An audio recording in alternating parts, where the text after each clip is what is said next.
আমার নাম অর্পিতা। বয়স ২১ বছর। দেখতে বেশ সুন্দর এবং বয়সের তুলনায় একটু পরিণত মনে হয়। আমার মুখের গঠন আকর্ষণীয়, গায়ের রং উজ্জ্বল এবং শরীরের গঠন স্লিম নয়, বরং মাঝারি। আমরা গ্রামে থাকি, তাই অন্যান্য গ্রামের মেয়েদের মতো আমিও সাধারণত সালোয়ার কামিজ পরি। আমি শুধু দ্বাদশ শ্রেণী পর্যন্ত পড়াশোনা করেছি এবং তারপরে বাড়িতেই থাকি। বাইরে থেকে আমাকে খুবই সাধারণ এবং সরল মনে হতো। ভিতর থেকেও আমি অতটা চালাক বা চতুর ছিলাম না। তবে সত্যি বলতে সেদিনগুলোতে আমি নিজের সীমা অতিক্রম করেছিলাম। জীবন আমাকে এমন কিছু অভিজ্ঞতা দিয়েছিল যা ভাবনার বাইরে। আমি অনেক দিন আগে একটি অভিজ্ঞতার মুখোমুখি হয়েছিলাম যা আমার মনে এখনও গভীর ছাপ রেখে গেছে। ঈশান ভাইয়ার সঙ্গে আমার পরিচয় এমন এক সময় হয়েছিল যখন আমার জীবনে অনেক একাকিত্ব ছিল। ওর সঙ্গে সময় কাটানো আমার কাছে খুব ভালো লাগতো। ঈশান ভাইজা সবসময় আমার প্রতি খুব যত্নশীল ছিল, আর তার উপস্থিতি আমার মনকে হালকা করে তুলত। প্রথম দিকে যখন ওর সাথে সময় কাটাতাম তখন শরীরে যেন একটু বাড়তি চাপ অনুভব করতাম। মনে হতো যেন একটু বিশ্রামের দরকার। কিন্তু ধীরে ধীরে সবকিছু স্বাভাবিক হয়ে আসতে লাগল। সময়ের সঙ্গে সঙ্গে আমাদের মধ্যে এমন একটি রুটিন তৈরি হয়ে গেল যে সুযোগ পেলেই আমরা একসঙ্গে সময় কাটানোর জন্য উন্মুখ হয়ে থাকতাম। তবে বাড়িতে অন্য কেউ থাকলে আমাদের একটু ভয় লাগত যদি কেউ দেখে ফেলে। কিন্তু কেউ আমাদের সম্পর্কে কিছু সন্দেহ করত না, কারণ ঈশান ভাইজা সবসময় আমাকে দিদি বলে ডাকত। আসলে আমি বয়সে তার থেকে ১-২ বছরের বড় ছিলাম। তাছাড়া তখন শীতকাল ছিল, তাই সবাই ঘরে নিজেদের কাজে ব্যস্ত থাকত। আর ঈশান আমার মামাতো ভাই। রাতে সবাই নিজ নিজ ঘরে ঘুমাতে চলে গিয়েছিল। আমি এবং ঈশান ভাই আলাদা ঘরে ঘুমাতাম। একদিন রাতে দরজা বন্ধ করে ঘুমানোর পর হঠাৎ একটি ঘটনা ঘটে যা আমার জীবনে ভিন্ন একটি অভিজ্ঞতা এনে দিয়েছিল। তখন আমাদের বাড়ির এক সদস্য, আমার মাম, অনেক বেশি অসুস্থ হয়ে পড়েছিলেন। সেই কারণে আম্মু এবং আমি তাকে দেখতে তাদের বাড়িতে যাই। আমাদের নিয়ে আসার জন্য ঈশান ভাই গাড়ি নিয়ে এসেছিল। প্রথমেই সে এসে আম্মুর পা ছুঁয়ে সালাম করল। তারপর আমাকে দেখে অবাক হয়ে বলল, আপনি তো অনেক বড় হয়ে গেছেন। গাড়িতে করে আমরা বাসায় ফিরছিলাম। তখন সন্ধ্যা ৭টা বাজে। আমরা দেরি করেই রওনা দিয়েছিলাম, তাই সময় লেগেছিল। বাড়ি পৌঁছে দেখি মামা রান্না করছেন আর মাম বিছানায় শুয়ে আছেন। আম্মু রান্নাঘরে ঢুকে মামাকে বকতে লাগলেন, যখন এত সমস্যা ছিল তখন আমাকে আগেই জানালে ভালো হতো। এত কষ্ট করার কি দরকার ছিল? আম্মু রান্না করতে লাগলেন আর আমি মামিকে দেখে তার পাশে বসে পড়লাম। মামু আমাকে দেখে বেশ খুশি হলেন, কিন্তু তার শারীরিক অবস্থা খুবই খারাপ ছিল। কিছুক্ষণ পর আম্মু মামিকে খাবার দিলেন এবং নিজ হাতে তাকে খাইয়ে দিলেন। ততক্ষণে ঈশান ভাই আমাকে ডাকলেন। আমি তার দিকে তাকিয়ে জানতে চাইলাম কি হয়েছে। ঈশান ভাই আমাকে তার কথাগুলো শোনানোর জন্য অপেক্ষা করছিলেন, যা পরবর্তীতে আমাকে একটি নতুন অভিজ্ঞতার মুখোমুখি করেছিল। রাতে খাওয়ার জন্য যখন আমি ঘরে ঢুকি তখন ঈশান ভাই খাবার খাচ্ছিলেন। আমাকে দেখেই সে বলল, দিদি চলে আসুন, খাবার খান। আমি বললাম, না ভাইজা, আপনি আগে খান, আমি পরে খাবো। কিন্তু সে আমাকে জোর করেই বসালেন। আমিও খুব ক্ষুধার্ত ছিলাম, তাই বেশি আপত্তি করলাম না। আমরা মজা করে একসঙ্গে খাবার খেয়ে নিলাম, কারণ আমরা আসার সময় চিকেন নিয়ে এসেছিলাম। খাওয়া শেষ হওয়ার পর আমি আম্মুর ঘরে ঘুমাতে যাওয়ার জন্য রওনা দিলাম। তখন ঈশান ভাই বলল, দিদি যদি কিছু মনে না করেন তবে এখানে আমার ঘরেই ঘুমান না। আমি একটু অবাক হয়ে বললাম, না ভাইয়া, আমি আম্মুর কাছেই ঘুমাবো। কিন্তু সে বারবার অনুরোধ করতে থাকল। শেষে আমি বললাম, ঠিক আছে, এখানে থাকবো, কিন্তু আগে আম্মুকে জানিয়ে আসি। ঈশান ভাই আম্মুকে গিয়ে জানালেন যে আমি তার ঘরে থাকছি। এদিকে আমি আমার সালোয়ার কামিজ বদলে ঈশান ভাইয়ের দেওয়া লোয়ার আর টি শার্ট পরে নিলাম, কারণ আমার পোশাকটা একটু বেশি টাইট ছিল। আমাকে সেই পোশাকে দেখে ঈশান ভাই হেসে বললেন, দিদি আপনাকে এই পোশাকেও অসাধারণ লাগছে। তুমি এত সুন্দর কেন? আমি তাকে কিছু বললাম না, শুধু হেসে কথা ঘুরিয়ে দিলাম। এরপর আমি গায়ে চাদর দিয়ে বিছানায় বসে পড়লাম আর ঈশান ভাই নিজের চারপাইতে শোয়ার ব্যবস্থা করতে লাগলেন। তখন আমি বললাম, ভাইজান বিছানাতেই ঘুমিয়ে পড়ুন, এখানে অনেক জায়গা রয়েছে। খাওয়া দাওয়ার পর ঈশান ভাইও চাদরের মধ্যে এসে বসে পড়লেন। ঈশান ভাই ছিলেন খুবই হাসি খুশি এবং মজার মানুষ। তিনি মজার মজার কথা বলে আমাকে অনেকক্ষণ হাসালেন। কথা বলতে বলতে কখন যে রাত 11টা বেজে গেল এবং কখন যে আমি ঘুমিয়ে পড়লাম বুঝতেই পারিনি। সকালে ঘুম ভেঙে দেখি ঈশান ভাই আমার চুল নিয়ে খেলা করছেন। আমাকে দেখে তিনি হাসি মুখে বললেন, গুড মর্নিং দিদি, ঘুম কেমন হলো? আমি হাসতে হাসতে বললাম, খুব ভালো হয়েছে ভাইজা। তারপর আমরা দুজন চাদরের মধ্যে বসে চা খেতে শুরু করলাম। সেই সময় আম্মু আমাদের জন্য গরম গরম চা নিয়ে এসেছিলেন। সকালটা খুবই ঠান্ডা ছিল, তাই চাদরের মধ্যেই চা খাওয়া হলো। ঈশান ভাই তখন বারবার আমার দিকে তাকাচ্ছিলেন। আমি হাসি মুখে জিজ্ঞেস করলাম, কি ভাইজা, এমন করে তাকিয়ে আছেন কেন? তিনি মজা করে বললেন, আপনার চোখ দুটো খুব বড় এবং সুন্দর। সত্যি বলতে দিদি, আপনার চোখের দিকে তাকালে মন ভালো হয়ে যায়। আমি মজা করে তাকে জিজ্ঞেস করলাম, সকালে আমি যখন ঘুমিয়েছিলাম তখন তুমি কি করছিলে? তিনি একটু হেসে বললেন, কিছু না দিদি, আপনার চুল ঠিক করছিলাম। ঈশান ভাই দেখতে বেশ সুদর্শন ছিলেন। তার মুখে তখনও দাড়ি-গোঁফ আসেনি। তার ত্বক খুবই পরিষ্কার ছিল এবং আমার চেয়ে সামান্য কম লম্বা ছিলেন। তার এমন কিছু আচরণ মাঝে মাঝে আমাকে একটু অবাক করত। সকালটা বেশ ব্যস্ততার মধ্যে শুরু হয়েছিল। আম্মু ঘরের কাজকর্ম নিয়ে ব্যস্ত ছিলেন আর মামা কাজের জন্য তৈরি হচ্ছিলেন। আমি আম্মুর কাজে সাহায্য করতে লাগলাম। এর মধ্যেই মামা খাবারের প্যাকেট নিয়ে কাজে বেরিয়ে গেলেন। আমার সকালে স্নান করার অভ্যাস অনেক দিনের, তাই প্রতিদিনের মতো আমি স্নান করতে বাথরুমের দিকে যাচ্ছিলাম।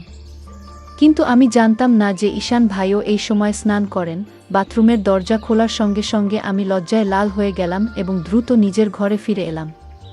ঈশান ভাই তখন স্নানে ব্যস্ত ছিলেন। তার মুখে সাবান ছিল এবং তিনি আমাকে দেখতেও পাননি। কিন্তু আমি এতটাই লজ্জা পেয়ে গিয়েছিলাম যে সেই দৃশ্য বারবার আমার মনে ভেসে উঠছিল। আমি ঘরে বসে নিজের মতো করে কিছু একটা ভাবছিলাম আর একা একাই হাসছিলাম। ঠিক তখনই ঈশান ভাই স্নান সেরে ঘরে এলেন। আমাকে একা একা হাসতে দেখে তিনি মজা করে বললেন, কি হলো দিদি, আজ তো বেশ খুশি লাগছে। ঈশান ভাইয়ের কথা শুনে আমি একটু চুপ হয়ে গেলাম এবং বললাম, না ভাইজান, তেমন কিছু না, আপনার কথাই ভাবছিলাম। তিনি ফোন চালাতে চালাতে পাশে বসে বললেন, আমার ব্যাপারে এমন কি ভাবছিলে যে এত হাসি পাচ্ছে? আমি একটু হেসে বললাম, না ভাইজান, থাক, এটা বলার মতো কিছু নয়। কিন্তু ঈশান ভাই তখন জিদ ধরে বসলেন, না দিদি, বলো না। না বললে আমি ভুল কিছু মনে করব। তখন আমি বললাম, প্লিজ ভাইজান, এটা নিয়ে আর কিছু ভাববেন না। এরপর আমি তাড়াতাড়ি উঠে স্নানে চলে গেলাম। স্নান শেষে আমি নিচে হাফ প্যান্ট আর টপ পরে ফিরলাম।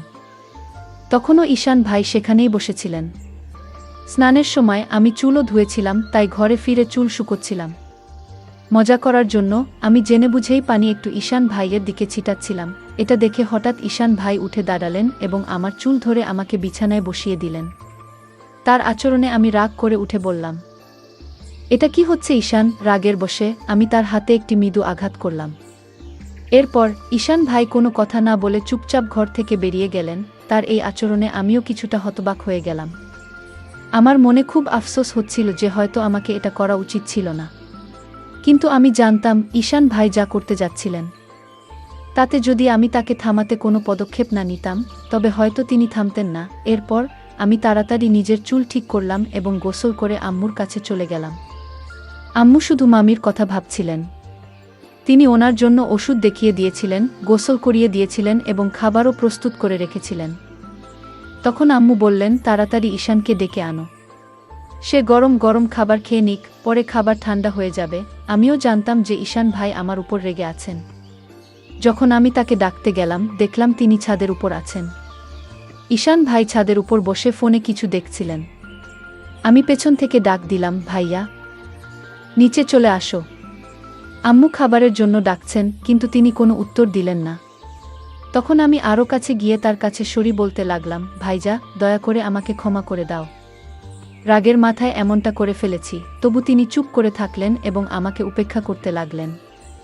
আমি আরও কাছে গিয়ে তার হাত ধরে বললাম, ভাইজা, ভুলটা শুধু আমার নয়, তোমারও। তুমি আমার চুল এত জোরে টেনে ধরেছিলে, তাই আমার রাগ উঠে গিয়েছিল। এতে এত রেগে থাকার কি হলো? প্লিজ রাগ ভেঙে ফেলো। এটা শুনে ঈশান ভাই রাগ করে তার হাত সরিয়ে উঠে দাঁড়ালেন। আমার চোখে পানি এসে গেল। আমি প্রায় কান্নার স্বরে বললাম, ভাইজা, প্লিজ এতটাও রাগ করো না। যদি সেই চড়ের কথাই হয় তাহলে একটা নয়, আমাকে দুটো চড় মেরে দাও। কিন্তু এমন চুপচাপ থেকো না। আমার চোখে পানি দেখে তিনি ধীরে ধীরে বললেন, আচ্ছা ঠিক আছে, কেঁদো না।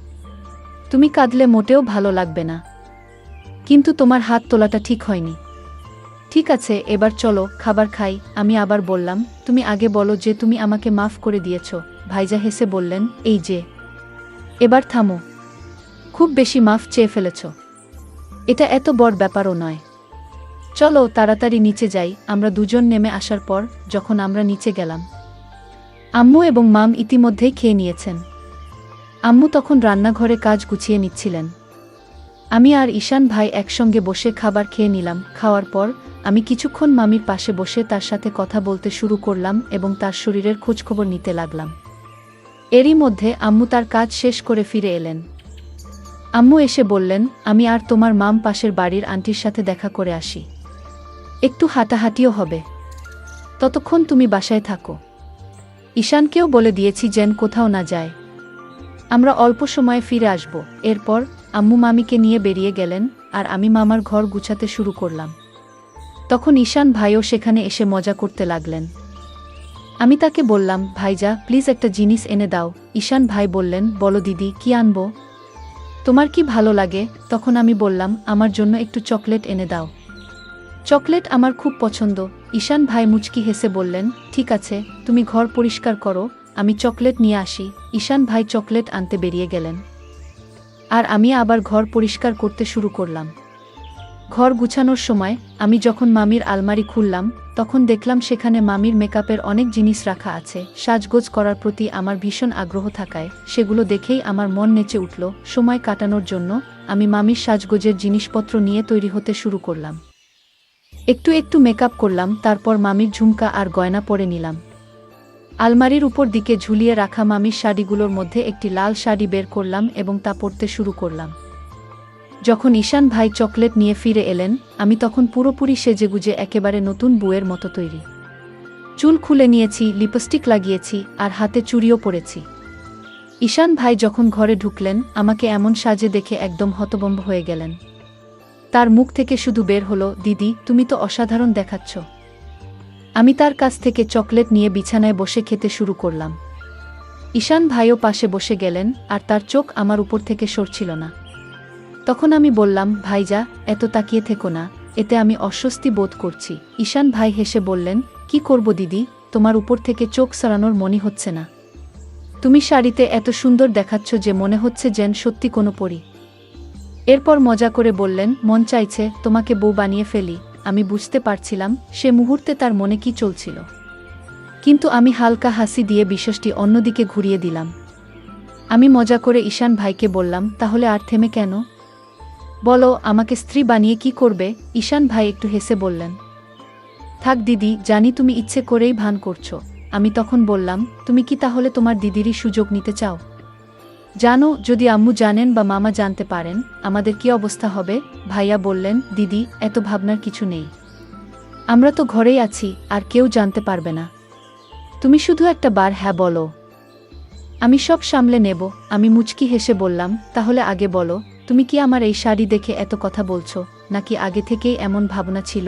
ঈশান ভাই হেসে বললেন, সত্যি বলতে তুমি যখন এসেছো তখন থেকেই মনে হচ্ছিল তুমি যদি একবার রাজি হও সব সহজ হয়ে যাবে। আমি মজা করে বললাম, ঠিক আছে, যখন তুমি চাও আমি তোমার কথা শুনি। তাহলে তোমার দায়িত্ব ভালো করে পালন করো।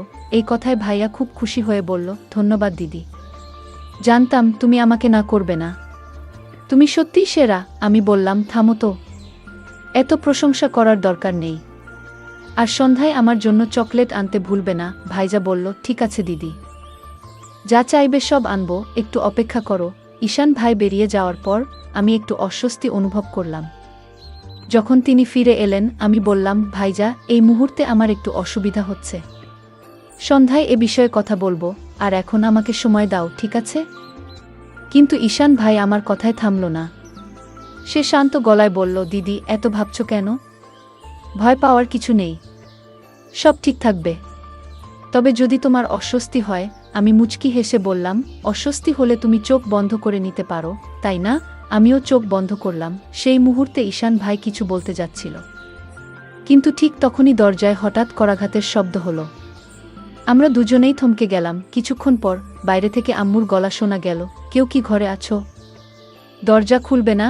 আমি সঙ্গে সঙ্গে বিছানা থেকে উঠে দাঁড়ালাম, কারণ আমি শাড়ি পরে পুরো সাজগোজ করেছিলাম আর উপরে ছিলাম মামির ঘরে। ঈশান ভাইয়েরও মেজাজ পুরো নষ্ট হয়ে গেল, কিন্তু ভাইয়ার মুখ দেখে আমার ভেতরে ভেতরে হাসি পেয়ে যাচ্ছিল। তৎক্ষণাৎ আমি ঈশান ভাইকে ঘর থেকে বের করে দিলাম, নিজেও শাড়ি খুলে নর্মাল কাপড় পরে নিলাম, তারপর আবার ঘর গুছানো শুরু করলাম। এদিকে আম্মু জানালেন, মামিকে বারান্দায় বসিয়ে রেখে সোজা রান্নাঘরে গিয়ে চা বানাতে ব্যস্ত হয়ে গেলেন।